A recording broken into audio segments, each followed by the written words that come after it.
അറിഞ്ഞോ? ഇനി പൗരത്വവുമായി ബന്ധപ്പെട്ടുള്ള ദീർഘകാല പ്രശ്നങ്ങൾക്ക് പരിഹാരമാകുന്ന തലത്തിലുള്ള പരിഷ്കാരവുമായി കാനഡ സർക്കാർ പൗരത്വ നിയമം പരിഷ്കരിക്കുന്നതിനായി ബില്ല് C3 അവതരിപ്പിച്ചു. ബില്ല് C3 നടപ്പിലാകുന്നതോടെ പൗരത്വവുമായി ബന്ധപ്പെട്ടുള്ള ദീർഘകാല പ്രശ്നങ്ങൾക്ക് ഇതോടെ പരിഹാരമാകും.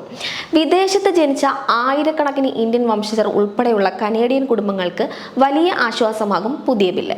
2009 അവതരിപ്പിച്ച ബില്ല് അനുസരിച്ച് കാനഡയ്ക്ക് പുറത്ത് ജനിക്കുന്നതോ ദത്തെടുക്കപ്പെടുന്നതോ ആയ കുട്ടികൾക്ക് പൗരത്വം ലഭിക്കണമെങ്കിൽ മാതാപിതാക്കളിൽ ഒരാളെങ്കിലും കാനഡയിൽ ജനിച്ചവരാകണം. അതായത് 2009 നിയമം അനുസരിച്ച് കനേഡിയൻ മാതാപിതാക്കൾ വിദേശത്ത് ജനിച്ചവരാണെങ്കിൽ അവരുടെ വിദേശത്ത് ജനിക്കുന്ന കുട്ടികൾക്ക് സ്വയമേവ കനേഡിയൻ പൗരന്മാരാകാൻ കഴിയില്ല.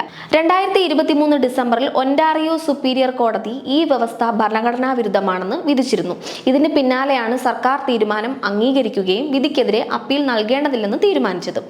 വിദേശത്ത് ജനിച്ചതോ ദത്തെടുക്കപ്പെട്ടതോ ആയ കുട്ടികളുള്ള കുടുംബങ്ങൾ, മുൻ നിയമങ്ങളാൽ ഒഴിവാക്കപ്പെട്ട ആളുകൾ എന്നിവർക്ക് പൗരത്വം നൽകുന്നതാണ് പുതിയ ബില്ലെന്നാണ് കാനഡയിലെ ഇമിഗ്രേഷൻ മന്ത്രി ലെന മെറ്റ്ലേജ്-ഡയൽ വിശദമാക്കുന്നത്.